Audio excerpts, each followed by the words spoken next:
Hey, welcome here to the Speak Hope Now podcast, and you can find this on our Resurgent Life Roku channel. You can hop on Roku and search for us there and find our logo and see all of our episodes, and we're excited to bring them all to you. And we have this episode that we're doing called When Mental Health and Life Collides, and there's a lot that can collide with mental health. You have faith, you have family, you have relationships, you have parenting, finances, politics, you name it. We'll talk about it here, right here on the Speak Hope Now podcast. So let's talk a little bit about our last episode, and then we'll kind of dive into what we're going to talk about today. We talked a lot about different types of diagnoses, right? Depression, anxiety, bipolar, borderline personality disorder, OCD, PTSD. And we talked about some things that were crucial, some things that we really need to have to combat the symptomology of all these diagnoses, right? We need insight. We need executive functioning. We need decision making. We need mindfulness. We need coping skills, or we can interchange that with personal medicine, which I'll be using that term more as we move forward in these podcasts. And all of that leads to good, healthy people and good, healthy relationships. So we need insight, executive functioning, decision-making, good decision-making, mindfulness, personal medicine. And we're going to break all these things down, right? When it comes to life, our life can collide with our mental health. We see a lot of people that struggle with addiction. A lot of addiction. And just follow the bouncing ball with me here a little bit. Addiction could be about anything in life, right? We can have an over consumption of certain things, like food, right? I like food, and food loves me. Well, food doesn't always look good on me, right? I think if we get way overweight, and I've been there, and you might be able to see a picture of me being extremely overweight, and I'm going down this path of gaining my physical health back by not allowing my food addiction to overtake me. I could cut back on the pizza. Sorry, pizza owners and pizza restaurant connoisseurs there. I got to cut back on the pizza. I got to cut back on the pasta. I got to cut back on some of these bad carbs that can cause me to blow up and get heavier.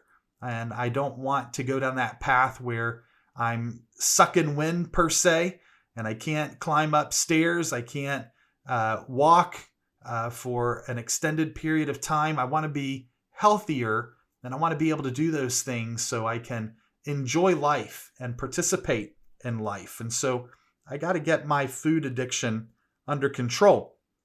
A lot of people have severe addictions. Some people have drug addictions. I mean, when you take a look at the news and you take a look at politics, I think one overwhelming story that really just gripped my heart was this fentanyl addiction. And, people are dying. We're seeing our young people die because fentanyl is laced in with some other drugs, and it's causing some severe problems in our society today. And the fentanyl problem is widespread. It's pouring into our country like we've never seen before. And it's very dangerous, very dangerous. And addiction can go down the path of saying, I don't care what I put in my body. I don't care what I take or what I ingest. And that can become a very dangerous path. And that addiction needs to be handled. That addiction needs to be cared for in a certain way. And maybe it's going to rehab. And now I see a lot of people just canceling me for saying rehab right now. But, maybe it's going down the path of getting good, strong counseling. Maybe it's going down the path of having a greater level of accountability. And there's a lot of places that you can gain that counsel and that wisdom and that accountability. You can go see a counselor at a private practice. You can go to a nonprofit organization that might have addictions counseling, and you can be accountable to an addictions counselor or a drug and alcohol counselor. You could go down the path of attending an AA meeting or a Celebrate Recovery meeting, or going down the path of seeing some other resources and groups that can help you overcome drug addiction and even alcohol addiction. I think we're seeing an increase in alcohol consumption as well. I can't think of a more disheartening story than the string of NFL coaches and players who have consumed alcohol, gotten behind the wheel of a car, and they've gotten into some horrific accidents that have either killed people or caused someone to be permanently disabled. And I think you probably know some of those individuals. Some of them are in jail. Most of them are in jail right now for doing what they did and making those poor decisions, having very poor insight, and getting behind the wheel of a car after the consumption of a lot of alcohol. It's terrible. Look at what it's done to their families. Look at how it's destroyed their families, right? The poor decision making, the lack of mindfulness to go down that path where they harmed someone else. And it's not only destroyed those families who were harmed, but it's also destroyed the families that they were connected with. It's tough. Addictions are horrendous, and we have to gain control. We have to take the control back. I think of pornography addiction. I'm shocked with the statistics of pornography addiction. How it's really high in men. It hovers around 95 to 98% of men have viewed pornography. And the statistics for people who are addicted to pornography when it comes to men and women are extremely high as well. It's like over 68% and higher for men, and women are getting to that same place when it comes to pornography use. What are we doing? Where is this kind of addiction leading us? I mean, we can see horrific stories in the news of rapes, of, sexual violations.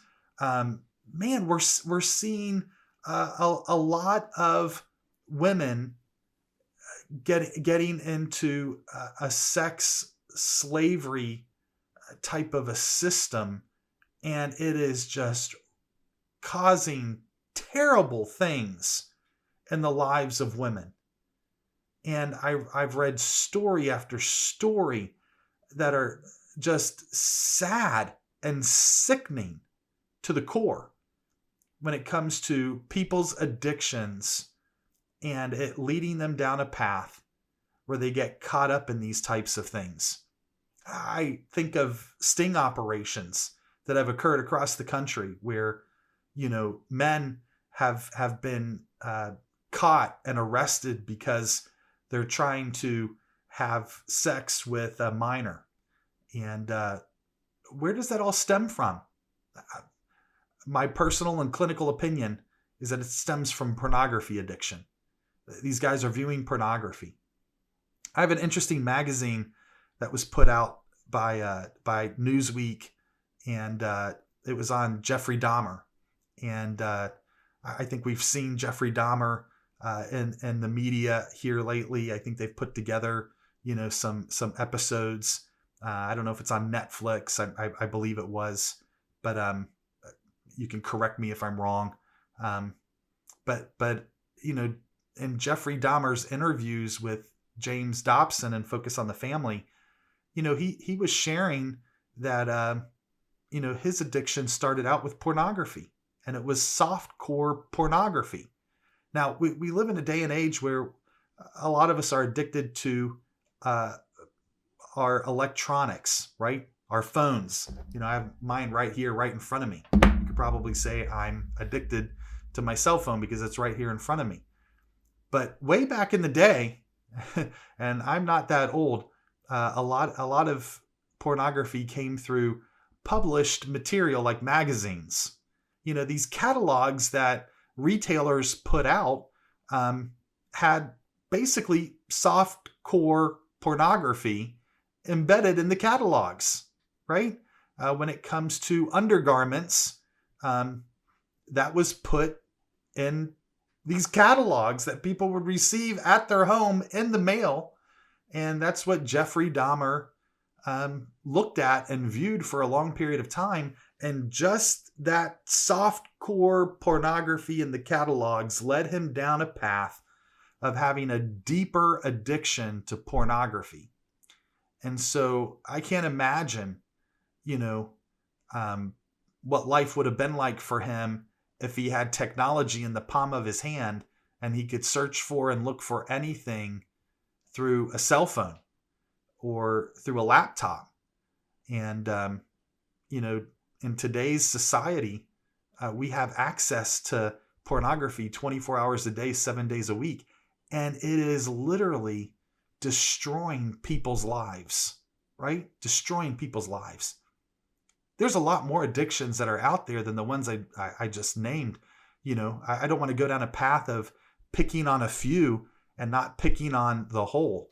I mean, we have video games, gaming, you can make any argument that you want when it comes to that, but violent video games, I think every time we see a school shooter, the research points to some type of violent video games that the student was playing profusely and every day for hours on end. And addiction is addiction.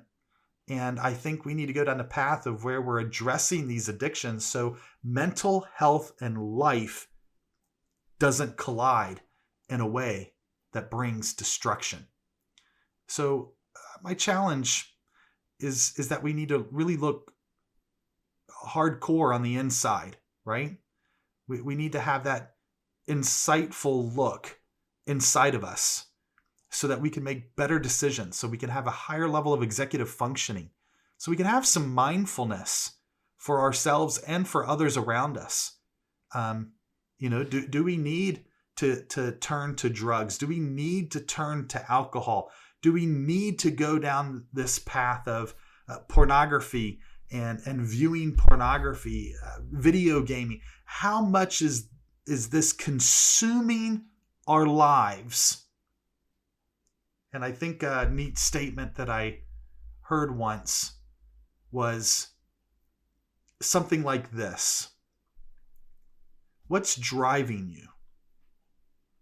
And if something is driving you, then you probably need to look at that and stop the vehicle and switch seats and go down the path of taking the control back, taking the wheel back. Don't let anything drive you. Make sure you're the one that's driving. Make sure you're the one that's in control. Don't let these things cause you to be out of control. That's the challenge. Thanks for watching.